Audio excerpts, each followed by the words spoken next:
नारायण हरि दोस्तों, try this by प्रीति इस channel पर आप सबका बहुत बहुत स्वागत है। क्या आपको पता है हमारी संस्कृति में देहली पूजन क्यों किया जाता है? यह हमारी संस्कृति के लिए कितना आवश्यक होता है, जिससे हमारी आने वाली पीढ़ी कुछ सीख सकती है, हमारी ऐसी परंपरा को आगे ले जा सकती है। आइए जानते हैं क्यों करनी चाहिए हमें देहली पूजन, इसका क्या महत्व है और इसका क्या उद्देश्य है। और यदि हाँ, वीडियो अच्छा लगा तो लाइक शेयर सब्सक्राइब ज़रूर कीजिएगा। धन्यवाद। देहली पूजन प्राचीन काल में शायद ही कोई घर बिना देहली के रहा होगा। शायद ही किसी घर की देहली बिना पूजा की रही होगी। देहली के पूजन के पीछे विशिष्ट सांस्कृतिक भाव छिपा हुआ है। प्रायः एक रूढ़ी है कि जब नववधु विवाह के बाद गृह प्रवेश करती है, तब घर की देहली पर अनाज का माप रखा जाता है। गृह प्रवेश करती हुई वधू उस माप को अपने पैर से उलटकर घर में प्रवेश करती है। पुराने समय में अन्न घर का वैभव माना जाता था। देहली तक पहुँचे उस धान्य को वधू चरणों से अंदर धकेलती थी, मानो वह वैभव को कहती हो, खबरदार, यदि इस घर के बाहर कदम रखा तो। आज तक मुझे कोई पूछने वाला नहीं था। अब मैं इस घर की स्वामिनी गृहिणी बनकर आई हूँ। इस देहली पर मेरी आज्ञा चलेगी।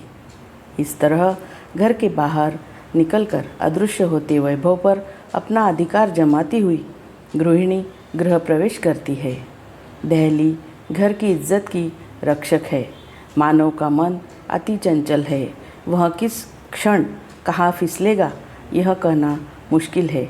स्त्री घर के बाहर पैर रखे, देहली लांघे, तब उस घर की मुख्य साक्षी देहली उसे उसके अंतर्मन की द्वारा पूछती है, तू यह देहली लांघती है, लेकिन इससे घर की मर्यादा का उल्लंघन तो नहीं होता है ना?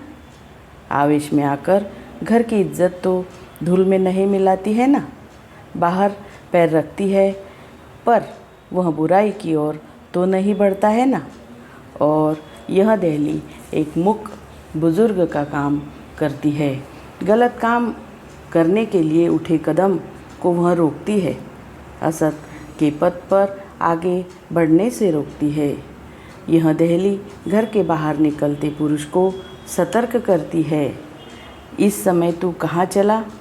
खानदानी घर के लोग इस तरह अंधेरे में नहीं भटकते हैं। पत्थर की देहली मानव के कृत्यों की सूची रखती है। घर के बाहर निकलते समय कहाँ जाते हो, ऐसी पूछताछ करती है और घर में दाखिल होते पुरुष के घर से बाहर के आचरण की जांच करती है। बाहर से घर में आए पुरुष के साथ उसके भीतर अवांछनीय बातें तो नहीं घुस आती, उसकी जांच करती है। बाहर से पैसा कमा कर लाने वाले पुरुष से देहली पूछती है, यह तेरे पसीने की कमाई है ना? पाप की कमाई तो नहीं है? यदि संस्कारी जीव हराम की कमाई लाया होगा तो देहली में दाखिल होते ही उसका अंतर्मन उसे सताएगा। देहली यानी लक्ष्मण रेखा। जिस प्रकार देहली घर के स्वामी की जांच करती है, उसी प्रकार बाहर से आने वाले आगंतुक की भी खबर लेती है। आने वाले व्यक्ति को देहली के बाहर रखना है, यहाँ वह अंदर आने देने के योग्य है।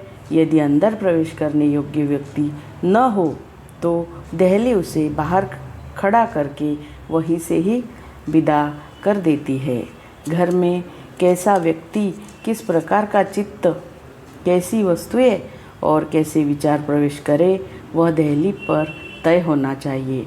आज मानो पानी गंदा हो तो नहीं पीता है, लेकिन विचार कितने भी मलिन हो फिर भी स्वीकार कर लेता है।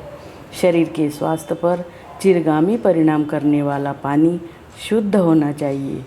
ऐसा आग्रह रखने वाला मानव मानसिक और बौद्धिक स्वास्थ्य पर चिरगामी परिणाम करने वाले विचारों की शुद्धि के लिए आग्रह क्यों नहीं रखता है? जिस तरह पानी उबालकर छान कर पिया जाता है, उसी तरह विचारों को भी स्वाध्याय की ऊष्मा से उबालकर और बुद्धि की छलनी से छानकर स्वीकारना चाहिए। बुद्धि मानव जीवन की दहली है। गंदी पुस्तक और अश्लील साहित्य को मेरे घर में प्रवेश नहीं मिलेगा, ऐसा प्रत्येक संस्कारी मानव का आग्रह होना चाहिए। बुरा व्यक्ति किसी को गड्ढे में गिराएगा, पाप का पैसा पतन के मार्ग पर धकेल देगा। अनैतिक भोग जीवन में भय निर्माण करेगा और अश्लील विचार गलत मार्ग पर बढ़ा देगा। इसलिए ऐसे व्यक्ति वित्त वस्तु या विचार घर की दहली के बाहर रहे, उसी में कुटुंब का कल्याण है। गृह लक्ष्मी को दहली का पूजन कर दहली में स्थित देवता से प्रार्थना करनी चाहिए कि हे प्रभु, मेरे द्वार पर शैतान का नहीं संत का स्वागत हो, अलक्ष्मी का नहीं लक्ष्मी का पूजन हो। मेरे घर में भोग से निर्माण होने वाली भीति नहीं, बल्कि प्रसाद से प्राप्त होने वाली प्रसन्नता व्याप्त हो। कुविचारों का कचरा नहीं, बल्कि सद्विचारों का साम्राज्य बना रहे। दहली यानी मर्यादा। हमारे जीवन में विचार, विकार, वाणी, वृत्ति और वर्तन की मर्यादाओं का स्वीकार होना चाहिए। हमारे यहाँ सभी ऋषियों ने और आचार्यों ने वेद मान्य विचार कहे हैं। उन्होंने विचारों पर वेद का बंधन माना है, वैसे ही हमारे विचारों पर भी बंधन होना चाहिए। अनिर्बद्ध विकार व्यक्ति और समाज जीवन के स्वास्थ्य को हानि पहुंचाता है। हमारी वाणी भी मर्यादा से शोभित होनी चाहिए। कहाँ बोलना, कब बोलना, क्या न बोलना, उसका संपूर्ण विचार करके मानव को शब्द का उच्चार करना चाहिए। अनियंत्रित वाणी अनेक अनर्थों का कारण बनती है, जबकि सुनियंत्रित वाणी पृथ्वी पर स्वर्ग खड़ा कर देती है। मानव को वृत्ति मर्यादा का भी स्वीकार करना चाहिए। दीन या लाचार न बनकर स्ववृत्ति के अनुकूल कर्म करके तेजस्विता से जीवन बिताना चाहिए। वृत्ति संकरता से वर्ण संकरता उत्पन्न होती है और समाज की व्यवस्था टूट जाती है। वैसे ही मानव को आचरण मर्यादा भी टिकानी चाहिए। मानव सामाजिक प्राणी है। दूसरों के साथ कैसे रहना चाहिए यह भी मालूम होना चाहिए। मेरे प्रत्येक व्यवहार को भगवान देखते हैं, यह भाव दृढ़ होगा तभी हमारा आचरण स्वयं सुनियंत्रित होगा। भगवान श्री राम ने अपने जीवन काल में सभी मर्यादाओं का यथोचित पालन कर दिखाया है और इसलिए वे मर्यादा पुरुषोत्तम कहलाते हैं। संक्षेप में मेरे विचार वेदमान्य, विकार धर्ममान्य, वाणी शास्त्रमान्य, वृत्ति वर्णमान्य और आचरण ईशमान्य होना चाहिए। ऐसा परोक्ष संदेश दहली अपनी मुख भाषा से देती है।